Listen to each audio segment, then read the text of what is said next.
Shalom saudaraku, salam berjumpa di dalam Kristus Yesus.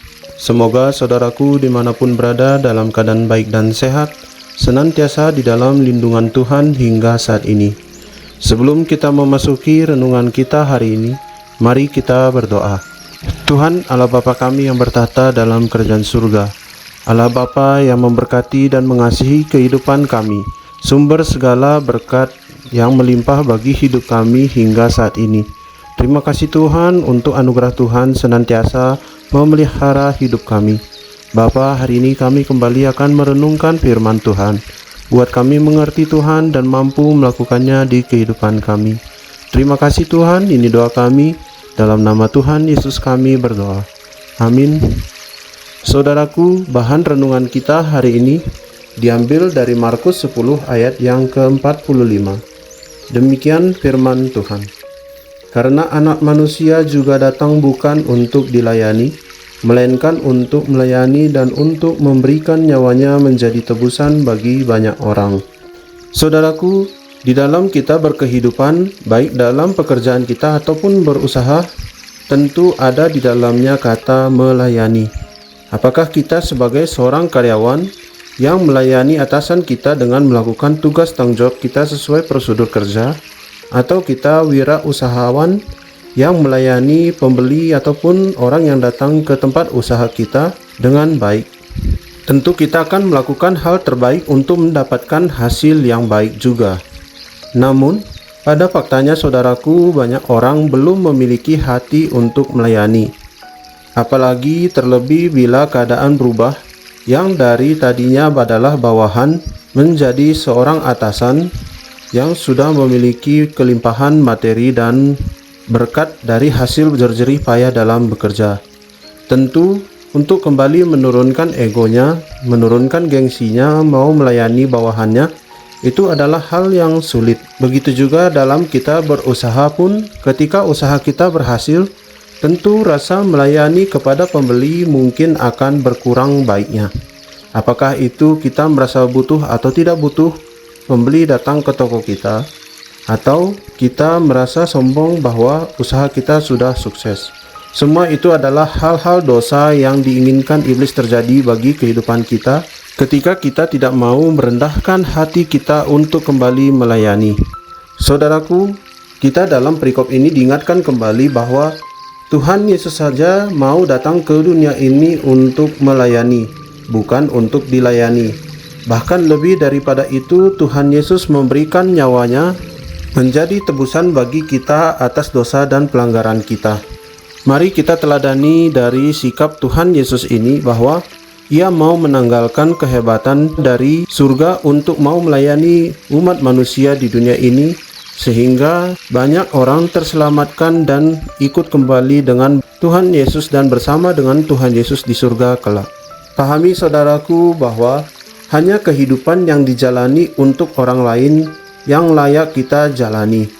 Bahwa setiap apa yang kita lakukan hendaknya membawa dampak yang baik, dampak positif kepada banyak orang. Sehingga sungguh nyata pelayanan Tuhan bagi kehidupan kita dan sungguh banyak orang mengenal Tuhan dari aktivitas-aktivitas yang kita lakukan berdasarkan kehendak Tuhan. Kiranya firman hari ini menguatkan kita supaya sungguh kita mau melayani Tuhan dalam kehidupan kita, belajar menanggalkan ego dan keagungan kehebatan kita, serta kesombongan diri kita supaya tetap Tuhanlah yang termulia, tetap Tuhanlah yang kita sanggup layani dalam hidup ini. Amin, mari kita berdoa. Tuhan Allah Bapa kami yang mengajari kami tentang kebenaran firman Tuhan hari ini. Kami berterima kasih dan bersyukur Tuhan, firman-Mu mengingatkan kami bahwa Tuhan Yesus sudah lebih dulu mau melayani ke dunia ini, menanggalkan keagungan Tuhan, kehebatan Tuhan, kemahakuasaan Tuhan untuk mau melayani banyak jiwa di dunia ini. Kami berterima kasih Tuhan, punya Tuhan Yesus yang sungguh mau rendah hati turun ke dunia ini menyelamatkan kami yang berdosa. Terima kasih untuk pengorbanan-Mu Tuhan, tanamkan dalam hati kami untuk kami mau melayani Tuhan dengan sungguh dan menyatakan Tuhan senantiasa dalam hidup kami.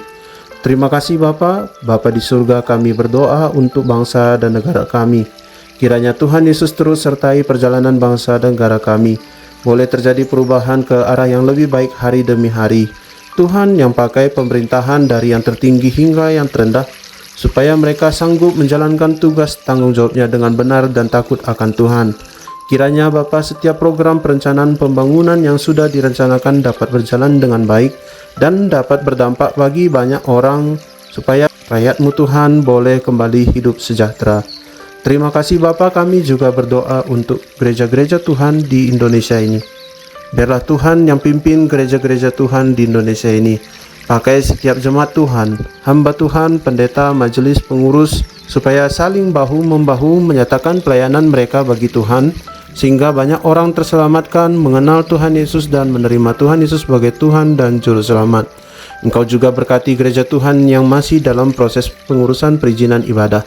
Tuhan yang mudahkan jalannya. Buka Tuhan jalannya supaya setiap orang dalam pemerintahan mau dengan rendah hati melayani, membantu pengurusan gereja ini supaya dapat berdiri tegap dan ibadah boleh dilakukan gerejamu dengan tenang dan aman.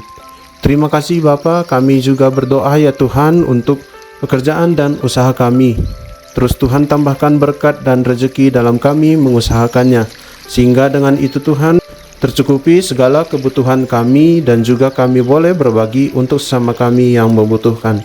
Ajar kami Tuhan bijak mengelola berkat yang Tuhan berikan. Engkau juga sertai keluarga kami selalu dimanapun berada. Pakai keluarga kami Tuhan sebagai alat untuk pelayanan Tuhan. Menyatakan Tuhan senantiasa di dalam aktivitas kehidupannya, supaya dengan itu banyak juga orang mengenal Tuhan Yesus melalui keluarga kami. Terima kasih Bapa, terima kasih Tuhan. Sepanjang hari ini kehidupan kami, biarlah Tuhan yang pimpin dan arahkan.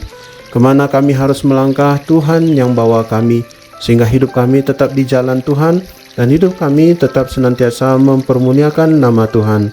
Terima kasih Bapa, ini doa dan permohonan kami sampaikan di dalam nama Tuhan Yesus. Bapa kami yang di surga, dikuduskanlah namamu, datanglah kerajaan-Mu. Jadilah kehendak-Mu di bumi seperti di sorga. Berikanlah kami pada hari ini makanan kami yang secukupnya, dan ampunilah kami akan kesalahan kami, seperti kami juga mengampuni orang yang bersalah kepada kami. Dan janganlah membawa kami ke dalam pencobaan, tetapi lepaskanlah kami daripada yang jahat. Karena Engkaulah yang punya kerajaan, dan kuasa, dan kemuliaan sampai selama-lamanya. Amin.